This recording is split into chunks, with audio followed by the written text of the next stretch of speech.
Hello, I'm Dr. Sendil Prabhu, surgical gastroenterologist from Tirupur Gastrocare. இன்றைக்கி நம்ம பார்க்க போகிற டாபிக் வந்து பர்பிங், அதாவது ஏப்பம் வருது. டாக்டர், நான் நேற்று ஒரு விருந்துக்கு போயிருந்தேங்க, காரமாக இருந்தது, சாப்பிட்டேன், நைட்லேருந்து ஒரே ஏப்பமாக வந்துகிட்டு இருக்குங்க, நிற்கவே மாட்டேங்குது, இங்கே நெஞ்சில் எரிச்சலாகவும் இருக்குது, வயிறில் லேசாக வலியும் இருக்குது அப்படின்னு சொல்லி மண்டே யூஸ்வலாக பேஷண்ட்ஸ் யூஸ் டு கம்.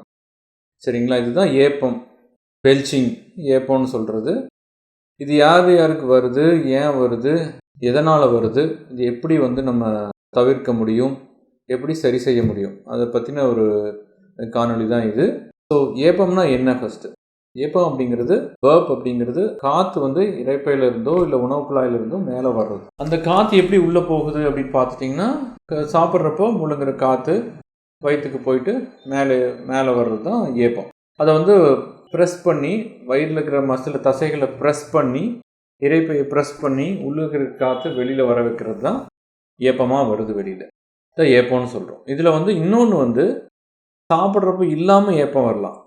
தொண்டையில் இருக்கிற காற்றை முழுங்கி இங்கே வயிற்றுக்கு கொண்டு போயோ இல்லை நெஞ்சிலே இருக்கிற உணவு குழாயிலே இருக்கிறப்போ அதை தசைகள் மூலமாக ப்ரெஸ் பண்ணி ஏப்பமாக வெளியில் வர வைக்கிறது. இது ஒரு காரணம் ஏப்பம் வர்றது. ஸோ இது எதனால் வருது அப்படின்னு பார்த்துட்டோம். இப்போது காற்று முழுங்குறதுனால தான் மெயினாக வருது.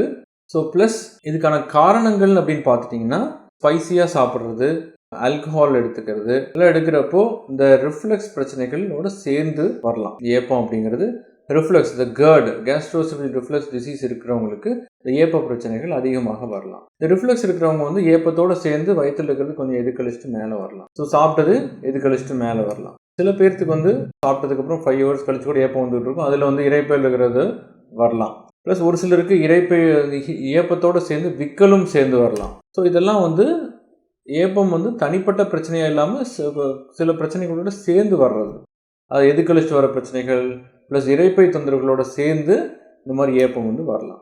ஸோ இந்த ஏப்பத்தை நம்ம எப்படி தவிர்த்துக்கலாம் அப்படின்னு பார்த்துட்டிங்கன்னா, மெயினாக சாப்பிட்றப்போ காற்று முழுங்கக்கூடாது. ஒரு சிலருக்கு ஆங்ஸைட்டி இருக்கிறவங்க, அதாவது ரொம்ப ஆங்ஷியஸாக இருப்பாங்க, அவங்கெல்லாம் என்னென்னா வாலண்டரியாக காற்றை இங்கே தொண்டையிலேருந்து நாக்கை பேலட்டில் அமுத்தி முழுங்கி ஏப்பம் விடுவாங்க. அந்த ஏப்பம் உணவு குழாயிலிருந்தே காற்று உள்ளே போயிட்டு அப்படியே மேலே ரிஃப்ளெக்ஸ் ஆகி வெளியில் வரும். இது ஒரு விதமான பர்பிங். இதை ஆங்ஷியஸ், ரொம்ப பதட்டமாக மனநிலைமையில் இருக்கிறவங்க இது பண்ணுறாங்க. இதை கான்ஷியஸாக அவாய்ட் பண்ணணும். ரெண்டாவது, ஸ்மோக்கர்ஸ் ஸ்மோக் பண்ணுற காற்று நுரையீரலில் மட்டும் போகிறதில்ல, உணவு குழாயிலையும் போகிறது, அதாவது முழுங்கிடுறதும் உண்டு. சரிங்களா? ஸோ ஸ்மோக்கர்ஸில் இது ரொம்ப காமன். ப்ளஸ் அது ஸ்மோக்கர்ஸ் எதுக்கழிச்சோட தொந்தரவுகள், இரைப்பை தொந்தரவுகளும் சேர்ந்து வரும். ஸோ ஏப்பங்கிறது ரொம்ப காமனான ப்ராப்ளம் அவங்களுக்கு.